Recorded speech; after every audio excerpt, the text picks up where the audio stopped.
Muy buenas tardes, Iglesia Bíblica Bautista de Altos Pisos. Estamos gozosos de estar en la casa del Señor una vez más, aprendiendo de la palabra de nuestro Padre Celestial, nuestra queridísima Biblia. Hasta ahora hemos ido en este estudio a través de la Biblia, desde los libros desde Génesis hasta el libro de Esdras. La semana pasada hicimos aquel libro, tocamos el tema principal acerca de el regreso de la cautividad que estaban con los babilónicos, y a manos de el rey persa, Ciro el Grande, pudieron regresar a la tierra y empezar a hacer este proceso de reconstrucción. Lo cual hemos visto hasta ahora con Zorobabel fue la reconstrucción del templo o el comienzo de ello.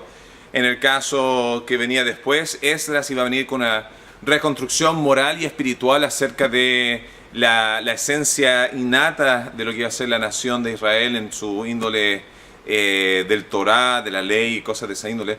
El día de hoy avanzamos con lo que es el libro de Nehemías. Y el libro de Nehemías es un libro fabuloso, uno de mis libros favoritos de la Biblia, ya que nos entrega muchos principios y valores en el ámbito del liderazgo. Nehemías va a estar entregándonos principios y prácticas y una filosofía de cómo ser exitoso en el ministerio que Jehová nos ha llamado a ser parte de ello.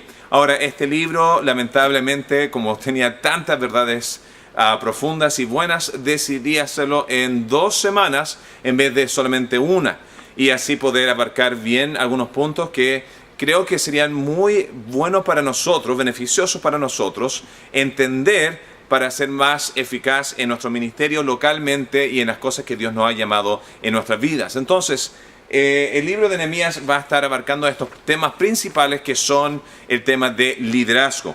Ahora, la estructura del libro lo he categorizado en 4 áreas. 4 áreas se divide este libro, y cada área está dividido por una división natural, en mi opinión, que son a través de censos que contaron a personas o linajes. Entonces, en el capítulo 3, 7 y 12 vemos estos elementos donde están enumerando a personas, haciendo un censo, y rompe la transición de una etapa de la reconstrucción de las paredes de Jerusalén, y vamos a hablar de lo que se trata este libro, a lo que va a ser la oposición y lo que va a ser después el avivamiento espiritual y después la última caída. Entonces, estas 3 divisiones naturales va a dividir el libro en estas 4 áreas. Entonces, la primera área está capítulos 1 y 2, que es el preámbulo del libro. Ya acá vemos el principio que se destaca más que cualquier otro, es el área de sacrificio. Nehemías va a tener que hacer un sacrificio para hacer algo grande, algo posible. Cada vez en nuestra vida que nosotros queremos lograr algo grande para el Señor, va a tomar de un gran sacrificio de parte de nosotros para poder lograr aquella gran obra. Entonces, en el preámbulo, el principio principal, valga la redundancia, va a ser el elemento de sacrificio. Luego avanzamos con capítulos 4 al 6, donde vamos a tener la construcción del muro en sí. Y en la construcción del muro en sí, el principio que me gustaría recalcar es la claridad del objetivo que tenía Nehemías. Van a haber muchas oposiciones, y el día de hoy vamos a abarcar solamente estos 2 principios, ya el preámbulo y la claridad del objetivo. Y acá durante esta parte, en este segundo punto dentro del libro, vemos diferentes casos de oposición y ataque a la obra que Dios había llamado. Vamos a ver 7 de ellos el día de hoy. Luego, la próxima semana, la tercera parte de este libro, vamos a estar viendo el principio de entusiasmo, porque va a haber un gran entusiasmo a causa de la reconstrucción de las murallas, va a haber un avivamiento espiritual, van a estar haciendo diferentes celebraciones, y vamos a ver todo el elemento principal, que es cómo ocupar el entusiasmo para poder motivar a personas para colectivamente lograr una misma meta. Y el cuarto, entonces el punto 13 es capítulo 8 al 11. El cuarto punto es el último capítulo 13 por sí mismo. Y acá vamos a ver el principio de corrección o correctividad, o enfrentando a la crisis interna. Van a haber unos problemas después al final del libro donde Nehemías va a ir a confrontar las cosas que habían ocurrido. Y vamos a ver el peligro y la ventaja que es el entusiasmo. Muchas veces el entusiasmo motiva a gente a empezar algo, pero entusiasmo en sí mismo no va a conllevar a que se termine. Entusiasmo siempre es el primer paso para avanzar. Es disciplina lo que nos lleva a terminar. Y ese va a ser uno de los principios que vamos a estar viendo el día el próximo miércoles.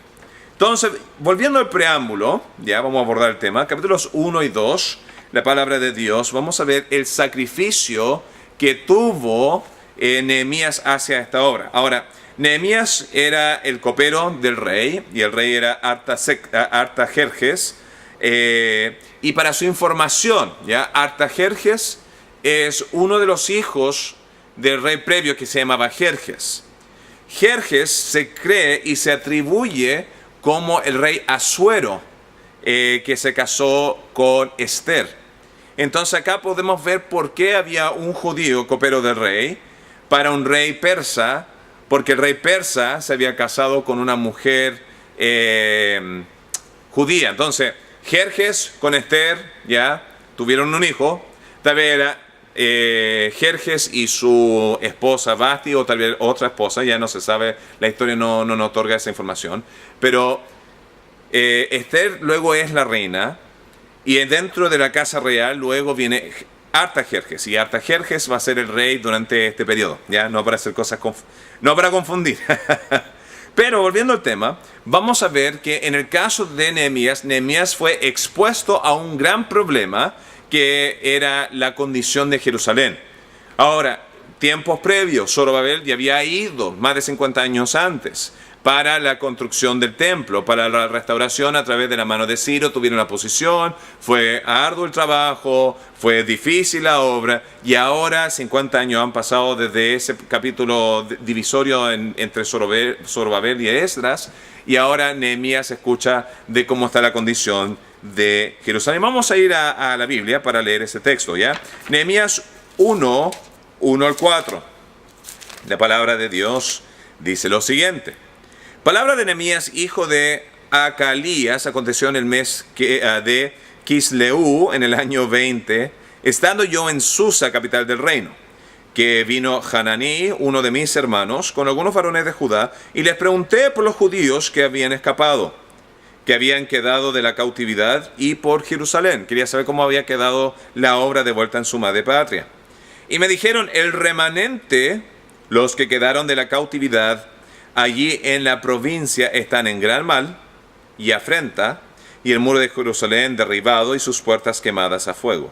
Y cuando oí estas palabras, me senté y lloré e hice duelo por algunos días, y ayuné y lloré delante del Dios de los cielos. Y acá estamos viendo que Nehemías fue expuesto, escuchó la condición en que estaba Jerusalén. Entonces, esa exposición de la verdad conllevó a acción. Luego vamos a ver cómo el rey le va a dar permiso, y vamos a hablar más de eso en un ratito más. Pero luego vemos que él tuvo que ver la condición, no solamente oír acerca de la condición, con sus propios ojos. Capítulo 2, versículos 12 al 14, la palabra de Dios dice lo siguiente. Me levanté de noche, yo, ya estando en Jerusalén, y unos pocos varones conmigo, y no declaré a hombre alguno lo que Dios había puesto en mi corazón, que hiciese en Jerusalén, ni había cabalgadura conmigo, excepto la única en que yo cabalgaba. Estaba solo, no vino con todo un grupo de personas. Y salí de noche por la puerta del valle, hacia la fuente del dragón y a la puerta del muladar, y observé los muros de Jerusalén que estaban derribados y sus puertas que estaban consumidas por el fuego. Pasé luego a la puerta de la fuente y al estanque del rey, pero no había lugar por donde pasase la cabalgadura en que iba. Y subí de noche por el torrente y observé el muro y di vuelta y entré por la puerta del valle y me volví. Y ahí estamos viendo de que no solamente Nehemías escuchó del problema, fue y lo vio con sus propios ojos, y al verlo con sus propios ojos, lo que estamos viendo acá es que está internalizando, está haciendo personal el problema en que se veía la condición de aquella gran ciudad de Jerusalén. Ahora, a veces a nosotros nos gusta la bendita ignorancia. A veces preferimos no saber lo que está pasando para no tener que sentirnos mal de no haber hecho nada. Pero la realidad es que hay cosas en nuestra vida de las cuales nosotros no podemos cerrar nuestros ojos. Y tenemos que tomarlo a pecho de entender que esta situación, esta realidad, esta obra es mi obra personal que Dios me ha invitado a participar. Ahora, nosotros podemos ignorarlo, pero la realidad del infierno existe.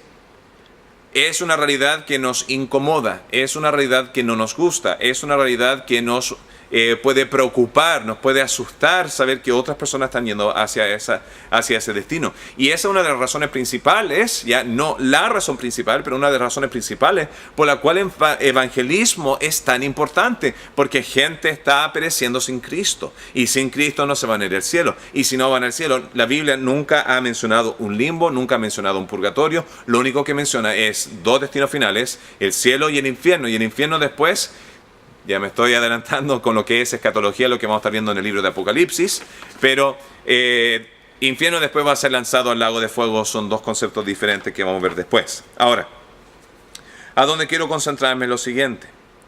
Hay una gran realidad. Hay una gran realidad. Hemos sido expuestos con nuestros oídos, hemos visto en la Biblia. Tal vez no hemos visto, tal vez con nuestros propios ojos, el lugar de la perdición. Pero debemos nosotros contemplar esta gran verdad de que gente se está perdiendo. Y esa otra verdad, que nosotros somos las manos y los pies de la obra que Dios está haciendo para alcanzar la gente perdida. Pero de nuevo, si nosotros no sabemos la realidad, si nosotros no sabemos la condición, si nosotros no sabemos el destino final, si nosotros no nos preocupa estas cosas, no vamos a concentrar tanto en nosotros mismos que vamos a perder realmente ser usados por Dios en alcanzar personas con el Evangelio. Esto le afectó su corazón a Nehemías. Cuando vemos cosas empujadas a causa de una motivación fuerte emocional, grandes cambios ocurren en la historia. Toma el concepto de enojo. ¿Cuántas cosas tú y yo hemos hecho a causa de enojo que tal vez no lo hubiéramos hecho si no nos hubiéramos estado enojados? ¿Cuántas veces guerras han empezado a causa de enojo? He visto casos en una provincia en Bolivia donde quemaron a un alcalde a causa de enojo. Conllevó a una obra extremada. Esta emoción llevó a una obra, a una acción extremada. Vemos guerras, vemos pleitos. He mencionado antes, y lo pueden buscar después, la creación de Lamborghini fue a causa de un movimiento emocional de una persona que se sintió ofendido por el dueño de Ferrari y tuvo que demostrarle: yo puedo hacer más que tú. ¿Ya? De nuevo, una emoción fuerte conllevó a lo otro. También elementos de tristeza y empatía llevan a grandes obras. Por ejemplo, la Teletón que se hace en Chile cada año, cuando se puede hacer cada año. Es una obra que logra grandes cantidades de sumas de dinero, se logra grandes obras para niños en necesidad. Es una gran obra que se hace a nivel nacional y se hace por una gran empatía, un gran dolor, una tristeza que se tiene en gente de esa condición. Hay gente que ha hecho grandes cosas en el nombre de honor, en el nombre de respeto, ¿ya? Se vio en el ámbito de acá en Estados Unidos, ¿ya?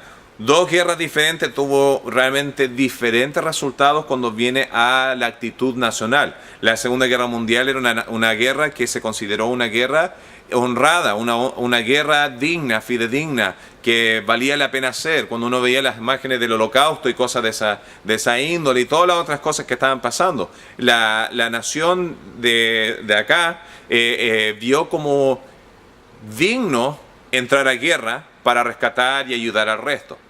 No obstante, décadas después se vio la guerra de Vietnam, la cual nacionalmente se vio como una guerra sucia, una guerra política, una guerra que no iba a ningún lado, que no se justificaba, que había mucho chanchullo, etcétera, etcétera, etcétera. Ese siendo el caso, dos diferentes guerras, ¿ya?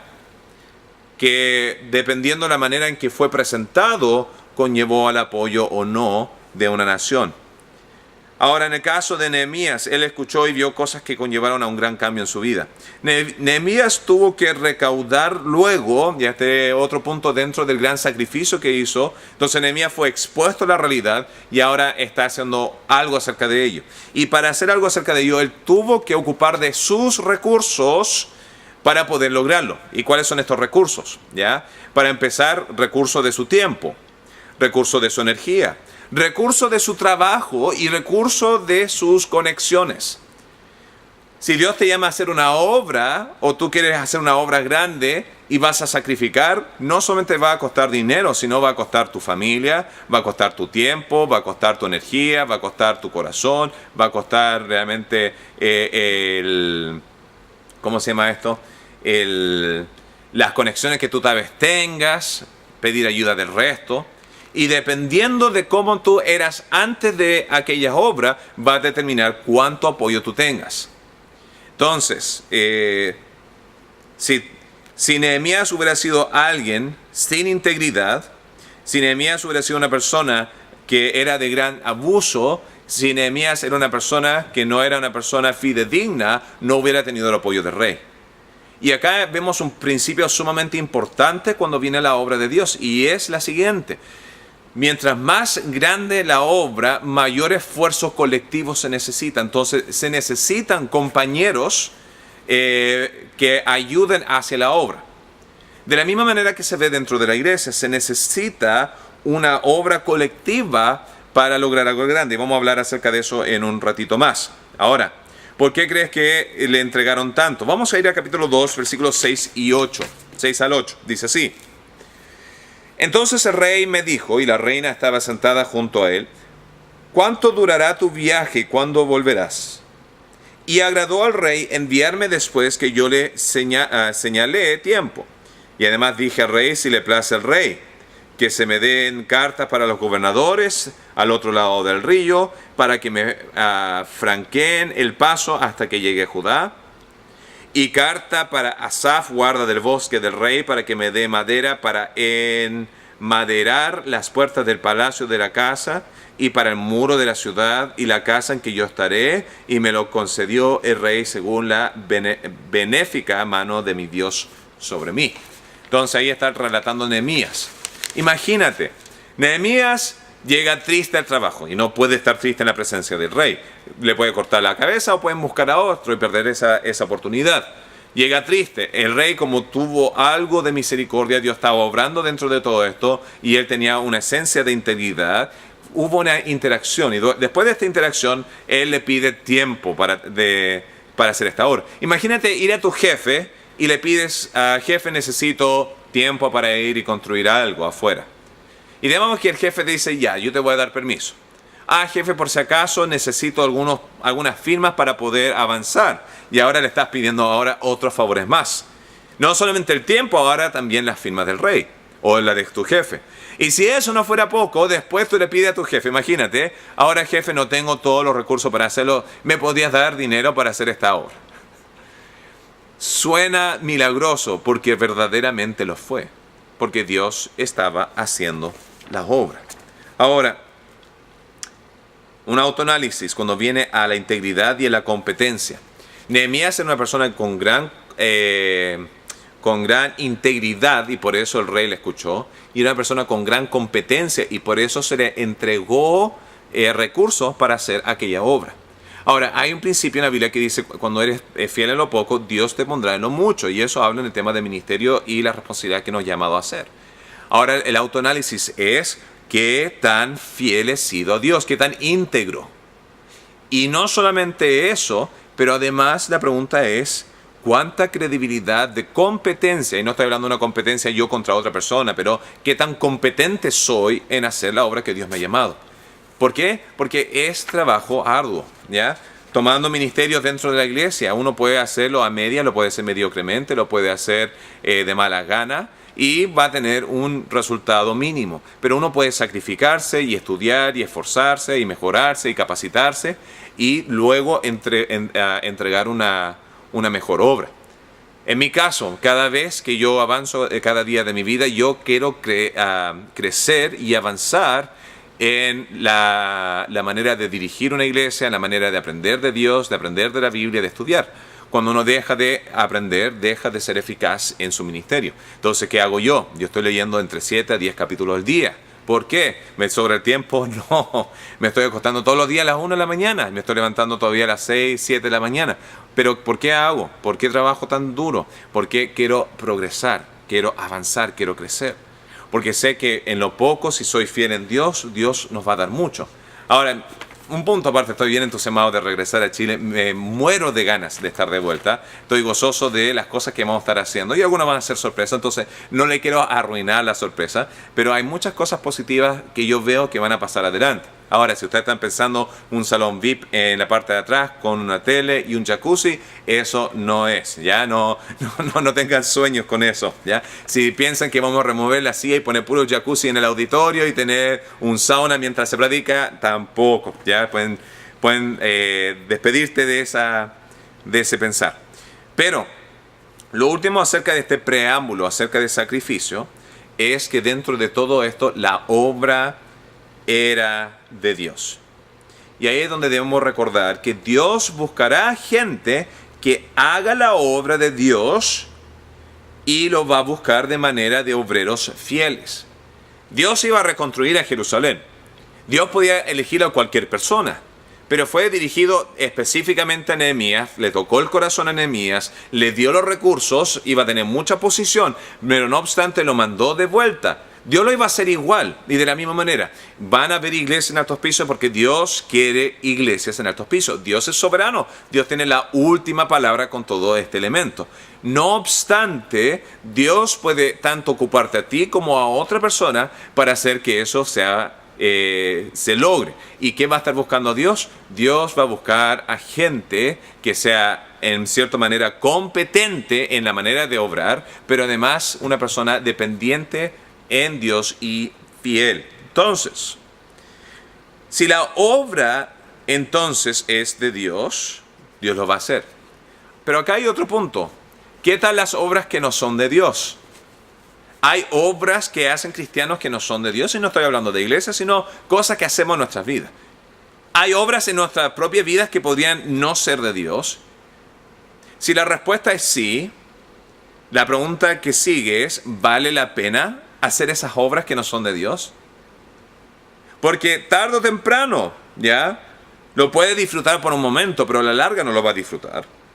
Puede que funcione por un momento, pero si no dura, no fue un desperdicio de tiempo.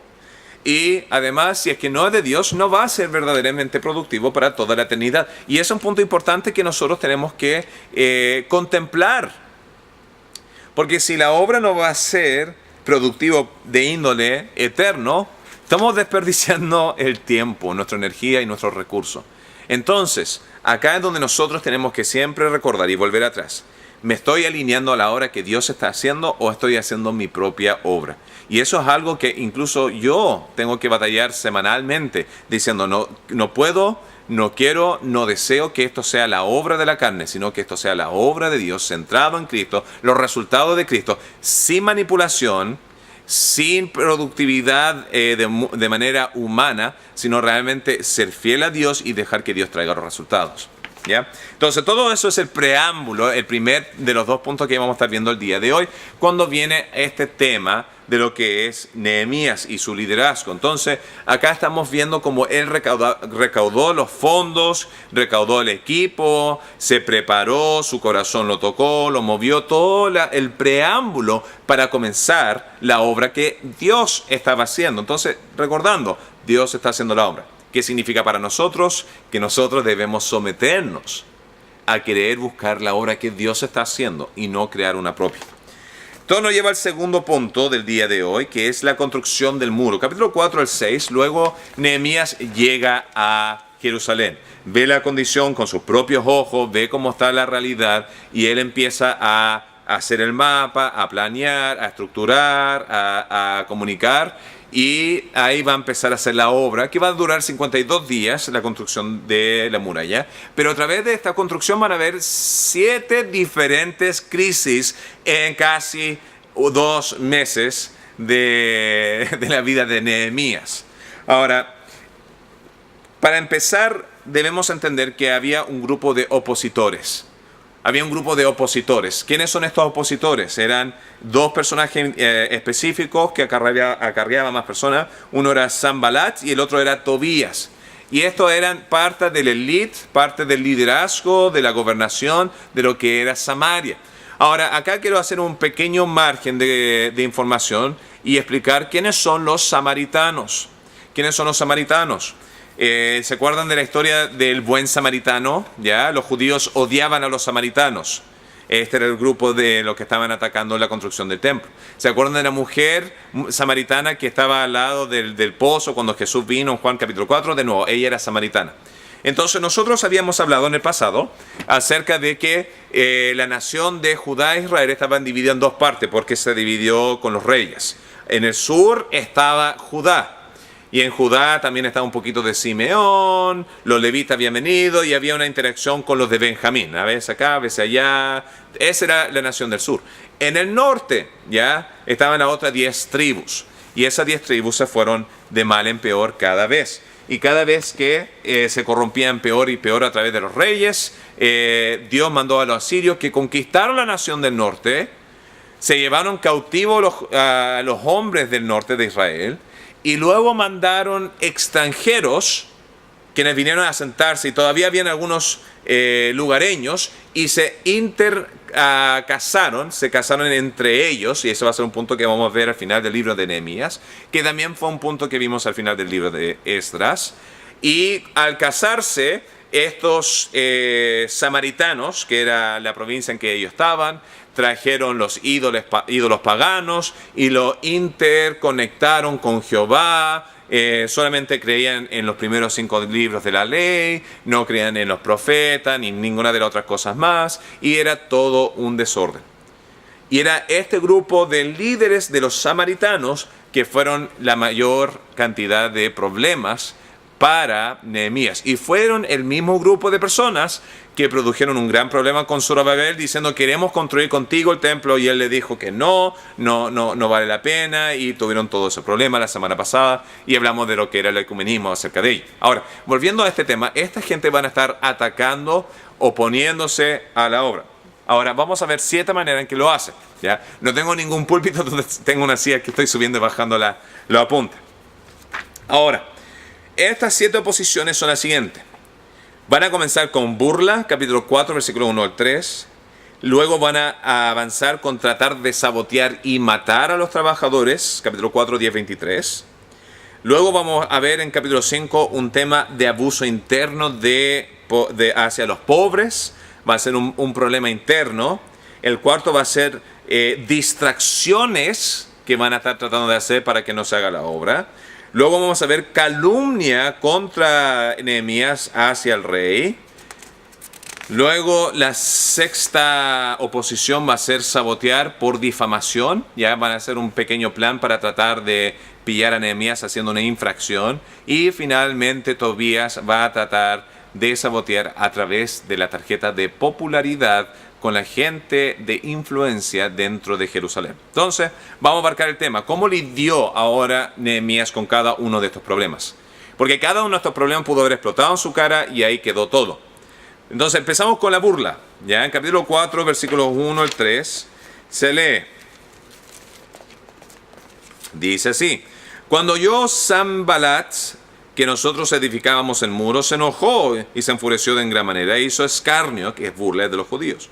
Y habló delante de sus hermanos y del ejército de Samaria y dijo: ¿qué hacen estos débiles judíos? ¿Se les permitirá volver a ofrecer a sus sacrificios? ¿Acabarán en un día? ¿Resucitarán de los montones del polvo las piedras que fueron quemadas? Y estaba junto a él Tobías amonita, el cual dijo: lo que ellos edifican del muro de piedra, si subiera una zorra, lo derribará. Entonces se empezaron a burlar. A nadie le gusta que se burlen de uno. Ya, si has tenido esa experiencia, sea en el colegio, sea en el trabajo, sea en la familia, nunca es grato cuando gente se burla de uno. Y la gente se burla, ¿por qué? Para tratar de intimidar, para tratar de minimizar. ¿Ya? Vemos eso en la televisión cuando se burlan de los cristianos.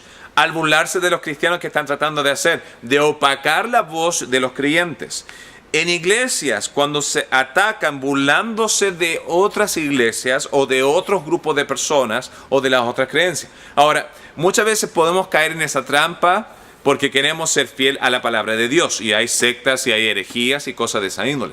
Pero hay una línea fina entre confrontar el error y ser abusivo a través de burla. Nosotros carecemos en espiritualidad cuando nos burlamos del resto. La izquierda contra la derecha, lo vemos en el elemento político, y la derecha contra la izquierda. Todos se burlan, todos se atacan. Lo hacen para tratar de minimizar el esfuerzo y la obra del resto. Entonces, ¿cómo reaccionó Nehemías con todo esto?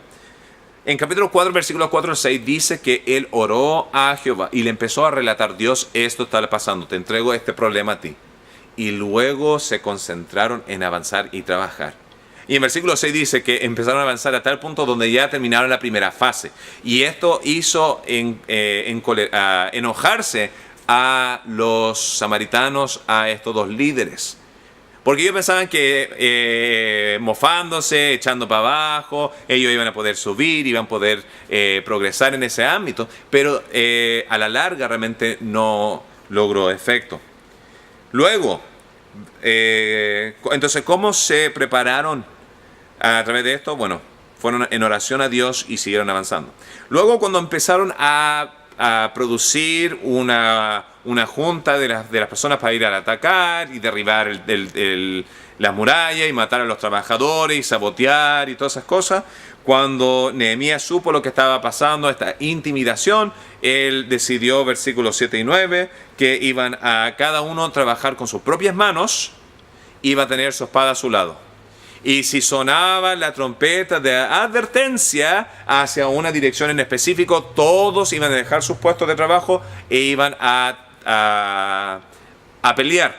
Y realmente hubo un gran sacrificio acá porque trabajaban todo el día, toda la noche, dormían con sus ropas puestas, nunca se cambiaban, solamente se enfocaron por 2 meses seguidos en terminar esta gran pared con una gente bien limitada.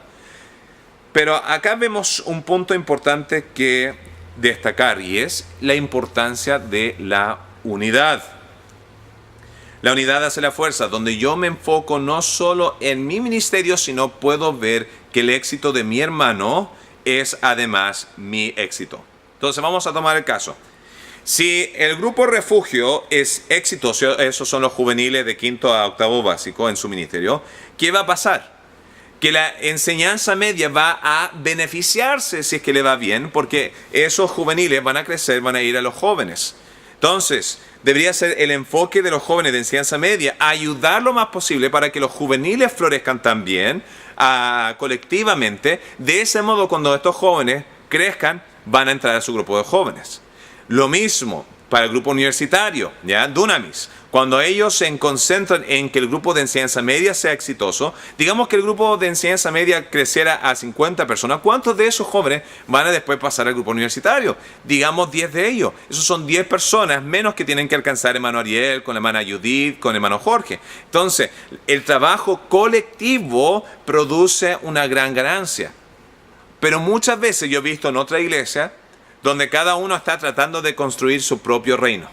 Y está diciendo, mira, los jóvenes en enseñanza media tienen 20, entonces los juveniles nosotros vamos a trabajar para tener 30, para que nuestro grupo sea mejor. Nosotros somos mejor que ellos, ¿ya? Esa actitud es necia, es destructiva y no productiva. Entonces, ¿qué debemos hacer nosotros? Darnos cuenta de la imagen grande. Si a los juveniles les va bien, a los jóvenes también. Entonces voy a ayudar para que los juveniles vayan bien. Lo mismo con los universitarios. Y todo esto se benefician si el grupo de los niños funciona, porque después en 5 o 7 años más van a aportar. Y ahí es donde se ve a largo plazo la imagen grande y no solamente nuestro propio reino. Y luego, después de todo eso, ayudar lo más posible en el ámbito de la hermana Sofía con la sala cuna, porque esos bebés después van a la clase, después entran acá y allá y después el movimiento crece y hace un gran impacto. Ahora tomemos la mala práctica, ¿ya? Y esto puede pasar en el tema de discipulado, puede pasar en el tema de evangelismo, de oración. Yo me acuerdo antes en una iglesia donde el coro y los maestros de la escuela dominical estaban en los mismos ministerios. Pero los líderes de estos dos no eran compatibles y eran, no, tú tienes que dejar la clase antes para venir a nuestro ensayo. No, tú no tienes que entrar a la clase, al ensayo antes porque nosotros tenemos que hacer esto aquí.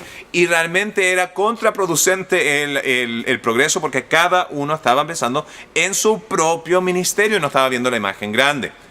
Entonces no seamos individualistas en ese ámbito.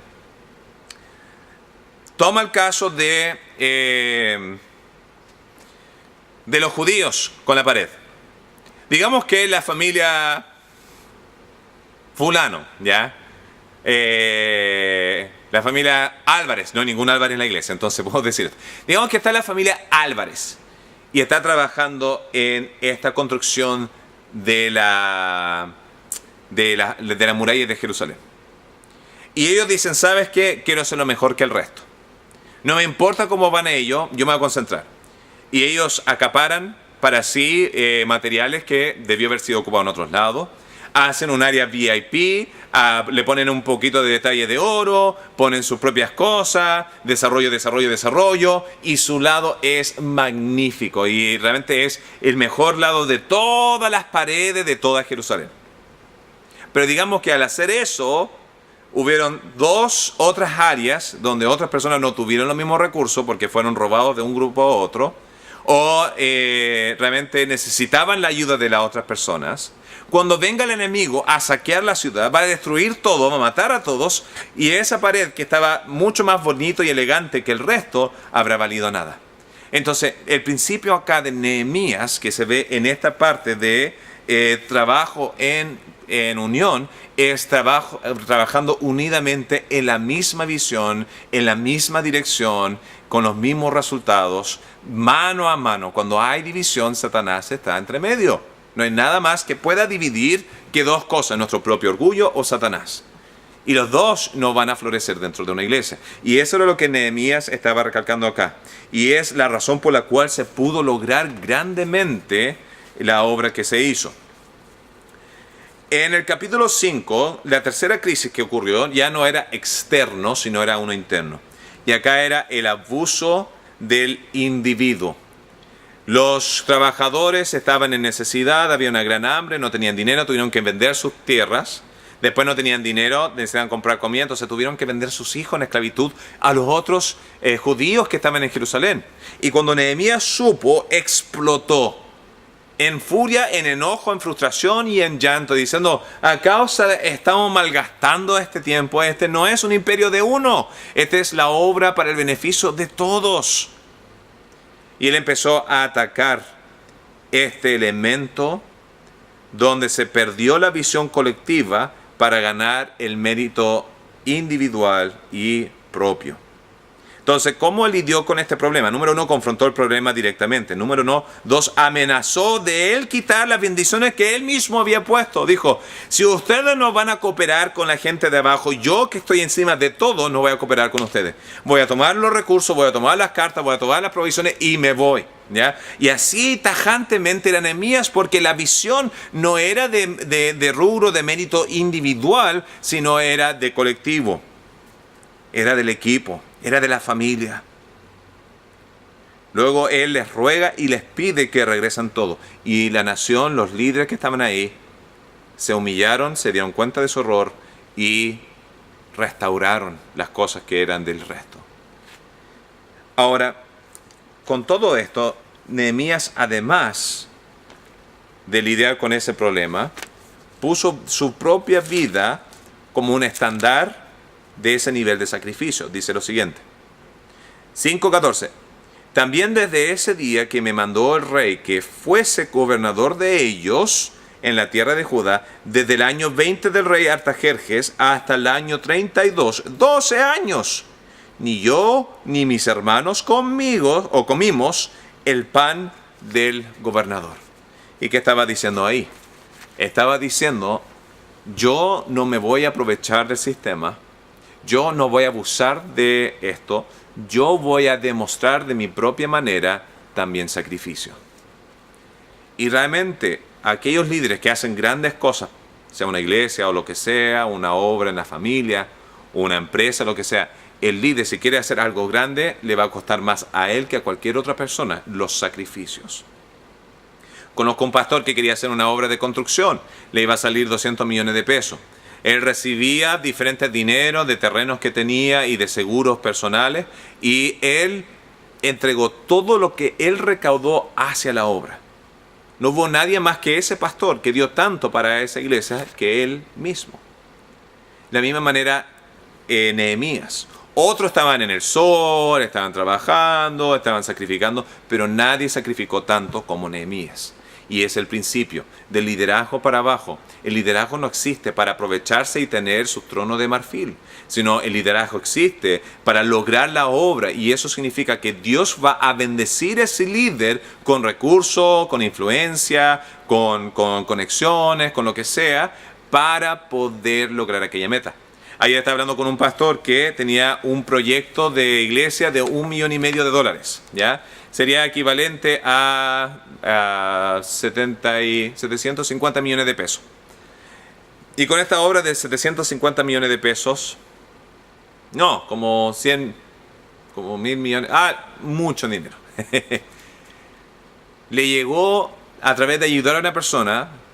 Esa persona murió y dejó en el testamento, incluso este edificio que está acá es aquella iglesia. Ese testamento dejó todo el dinero que él tenía hacia la obra, que era $750,000, ¿ya? Que serían como 300 millones de pesos, 350 millones de pesos. Una cantidad astronómica de dinero. No tenía familia, no tenía nadie, tenía mucho dinero, y se logró la mitad de la construcción a través de ese gran sacrificio. Y ese dinero se le dio al pastor, y el pastor podía hacer lo que él quisiera con él. ¿Y qué fue lo que hizo? Lo entregó a la obra. Y eso mismo estaba haciendo Nehemías. No hay espacio para un trono de marfil en la obra de Dios si tú crees que tendrás alabanza y gloria y honra en el ministerio de esta iglesia, de la Iglesia Bíblica Bautista de Altos Pisos. No lo tendrás, pues Jesús no vino para ser servido, sino Él mismo vino para vivir, para servir y entregar su vida en la muerte para el rescate de muchos. La cuarta posición se ve en capítulo 6, que es el elemento de distracción. No lo vamos a leer, pero 6:2. Estos dos individuos después mandan cartas 4 veces para decirle: Nehemías, salgamos de la ciudad, conversemos, hagamos un pacto, hagamos negocio. Y estaban tratando de distraer. Él dijo: no, me voy a concentrar. Luego, tenía tanto que decir con ese punto, pero ya el tiempo se me está acabando. Bueno. La crisis número 5 tuvo la calumnia que le estaba haciendo en capítulo 6, versículos 6 y 7, diciendo: estoy mandando carta al rey porque se está rumorando y tales personas están diciendo que tú estás construyendo estas paredes para que te hagan rey, y ahora mismo te están llamando rey. Y empezó a construir toda una calumnia, toda una mentira para intimidar. Y Nehemías confronta diciendo: eso no es verdad. Tú lo estás inventando, no es lo que está pasando, y tú lo sabes bien, y si lo quieres hacer, hácelo, pero yo me voy a concentrar en la obra. Luego llegó una profetisa y le dice a Nehemías: está rumor, vienen acá ahora mismo, te van a matar, tengo la revelación, ven ahora y escóndete dentro del templo, hasta que ellos vengan, no te encuentren ni se vayan. Y Nehemías dijo: ¿acaso yo haré pecado para salvar mi vida? ¿Entraré yo al templo que yo no soy digno, no soy sacerdote, no es mi función? Dijo: no, si Dios me quiere muerto, me va a matar. Esta es la obra de Dios. Pero yo no voy a pecar contra Dios para salvar mi propia vida. Y esto luego él supo que había sido una trampa, que había sido pagada aquella persona para venir a mentirle, para que hiciera entrar en el templo de Dios, tuviera la difamación de restos que están presentes, de saber que rompió la regla para su propio beneficio, y así opacar su credibilidad. Y el último ataque fue la guerra de popularidad. Cuando Tobías supo que ya no podía hacer nada más directamente de sabotearlo, empezó a tratar de influenciar a la gente que puede influenciar. Y vemos en capítulo 6, versículos 17 y 19, ese principio dice así: asimismo, en aquellos días iban muchas cartas de los principales de Judá a Tobías, el que estaba saboteando todo. Y las de Tobías venían a ellos, porque muchos en Judá se habían conjurado con él, se habían hecho pacto con él, porque era yerno de Secanías, hijo de Ará, y Joanán, su hijo, había tomado por mujer a la hija de Mesulam, hijo de Berequías. También contaban delante de mí, Nehemías, las buenas obras de él, de Tobías, y a él le referían mis palabras, y enviaba a Tobías carta para atemorizarme. ¿Qué estaba pasando acá? Este último ataque era una batalla de popularidad. Yo me voy a hacer más influencial, a hacerme más conexiones y esto aquí, esto allá.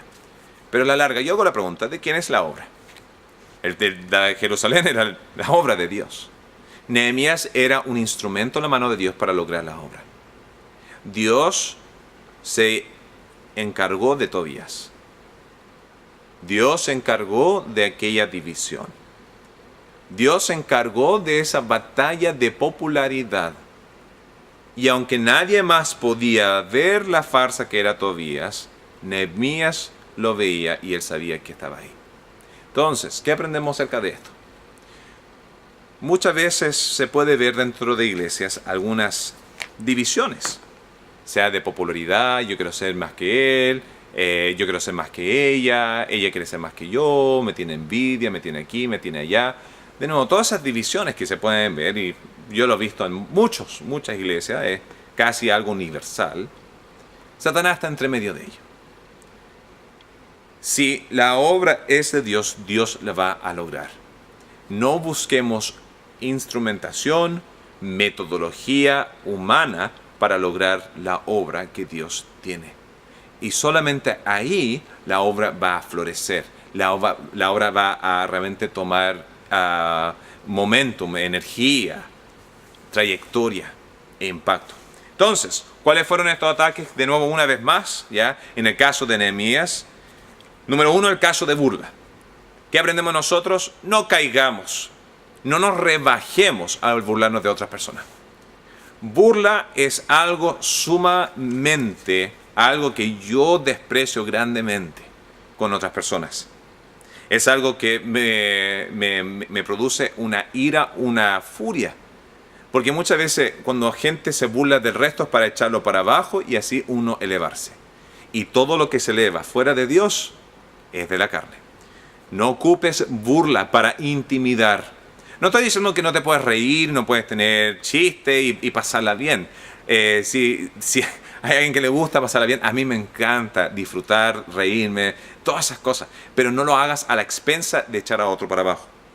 En el ámbito de pelear, ya busquemos la unidad. Vamos a ser atacados por Satanás. Busquemos la unidad de reconstruir la fortaleza. ¿Ya? Yo constantemente me siento y me analizo. ¿Ya? ¿Dónde están las partes fuertes de la iglesia? ¿Dónde están las partes débiles? ¿Dónde tenemos que subir la defensa? ¿Dónde está el nivel de oración? ¿Dónde está el nivel de discipulado? ¿Dónde está el nivel de evangelismo? En concentrarnos en nuestro enfoque que Dios no tiene para nosotros y no distraernos de las cosas que Satanás está poniendo.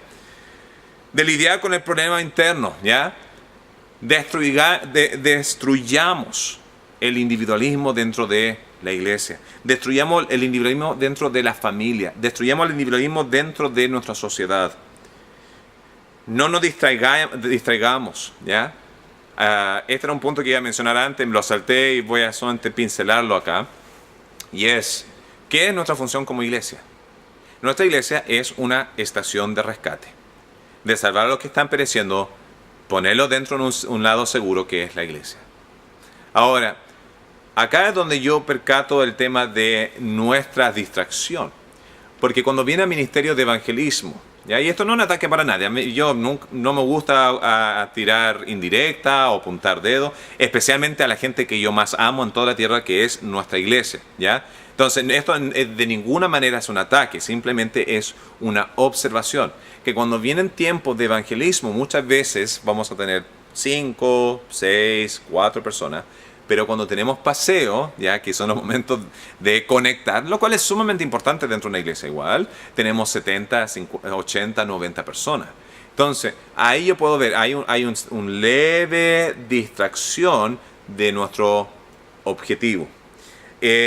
No ocupemos calumnias o difamación o rumores para echar abajo al resto. No ocupemos de chismes. No ocupemos de conocimiento o información privada para atacar al resto, sino construyamos los unos los otros.